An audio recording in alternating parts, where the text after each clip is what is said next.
Assalamualaikum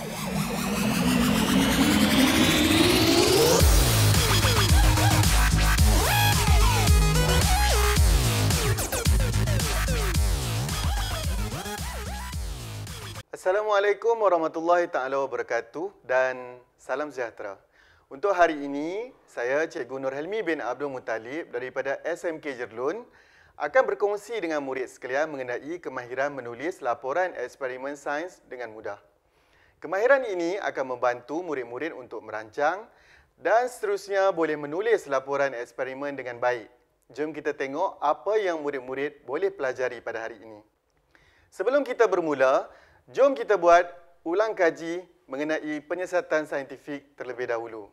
Penyiasatan saintifik merupakan satu proses penyiasatan yang dijalankan mengikut langkah seperti berikut, iaitu mengenal pasti masalah, membuat hipotesis, merancang eksperimen, menjalankan eksperimen, mengumpul data, menganalisis dan juga mentafsir data dan akhirnya membuat kesimpulan daripada eksperimen tersebut.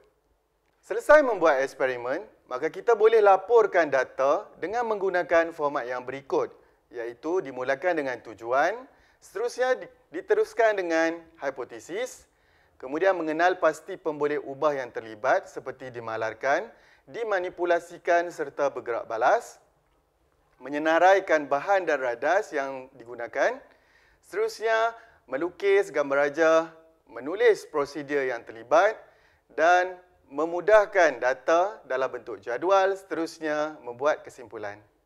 Mari kita tengok situasi yang diberikan. Pelanggaran mana yang lebih memberi impak?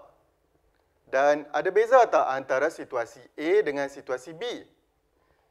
Dan adakah benda seperti warna dan juga saiz boleh mempengaruhi eksperimen ini? Ya, berat boleh mempengaruhi impak pelanggaran. Ataupun dalam bahasa yang lebih mudah, kita boleh katakan bahawa jisim objek boleh mempengaruhi momentum pelanggaran ini. Murid-murid, mari kita saksikan sebuah video eksperimen bagi melihat hubungan antara jisim objek dengan momentum.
Sekarang, mari kita belajar pula cara untuk menulis laporan eksperimen dengan baik.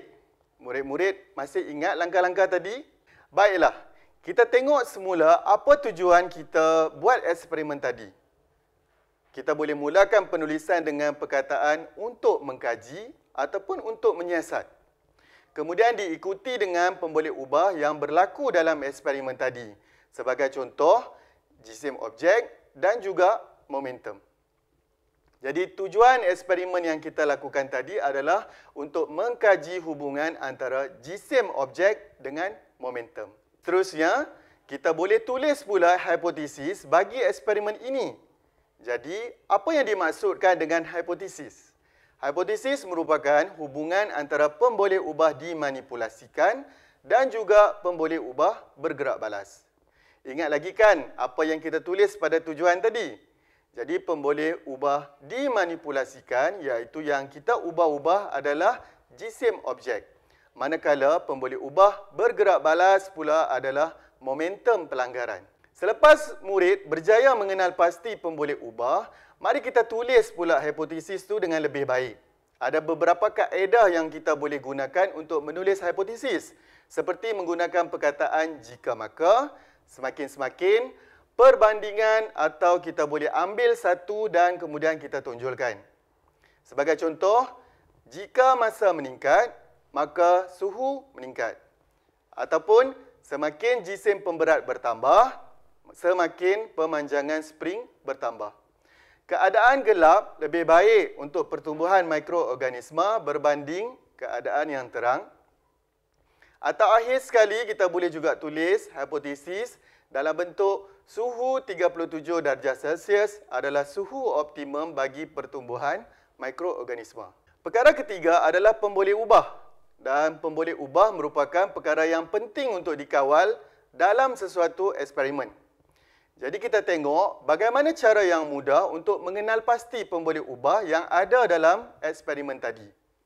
Yang pertama adalah pemboleh ubah dimalarkan, iaitu apa yang sama dan perlu dikekalkan sepanjang eksperimen tersebut. Kalau murid-murid perhatikan, dalam eksperimen tadi, panjang landasan perlu dikekalkan supaya tidak mempengaruhi eksperimen. Yang kedua adalah pemboleh ubah dimanipulasikan, iaitu perkara yang ada pada set yang pertama tetapi tiada pada set yang kedua.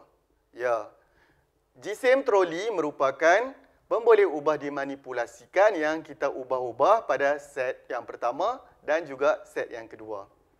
Dan akhir sekali adalah pemboleh ubah bergerak balas, yang mana perkara tersebut berubah-ubah mengikut pemboleh ubah dimanipulasikan.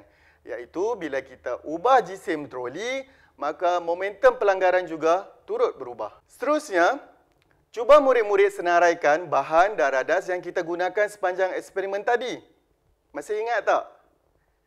Radas yang kita gunakan dalam eksperimen tadi adalah seperti troli, landasan, pita selofan dan juga pembaris. Dapat tak murid-murid bezakan apa yang dimaksudkan dengan bahan dan juga apa yang dimaksudkan dengan radas? Jadi saya senaraikan beberapa contoh bahan dan juga radas untuk rujukan murid-murid. Ini adalah contoh radas yang kita banyak gunakan dalam eksperimen sains sebagai alat pengukuran. Sebagai contoh, untuk mengukur suhu, kita gunakan termometer. Untuk mengukur masa, kita gunakan jam randik. Untuk mengukur arus elektrik, kita gunakan ammeter. Dan untuk mengukur panjang, kita gunakan pembaris ataupun pita pengukur. Sekarang, jom kita cuba lukis gambar rajah bagi eksperimen tadi. Ini adalah contoh gambar rajah yang baik untuk dilukis dalam laporan eksperimen. Sentiasa gunakan pensel dan juga pembaris supaya dapat menghasilkan lukisan yang kemas. Jangan lupa juga untuk melabel supaya jelas apa objek yang kita lukis. Dan akhir sekali, pastikan gambar rajah yang kita lukis dapat berfungsi dengan baik. Selesai melukis, sekarang jom kita tulis pula prosedur atau langkah-langkah eksperimen. Untuk ini, cikgu nak perkenalkan murid-murid dengan satu kaedah mudah, iaitu kaedah ABC. Apa yang dimaksudkan dengan kaedah ABC ini?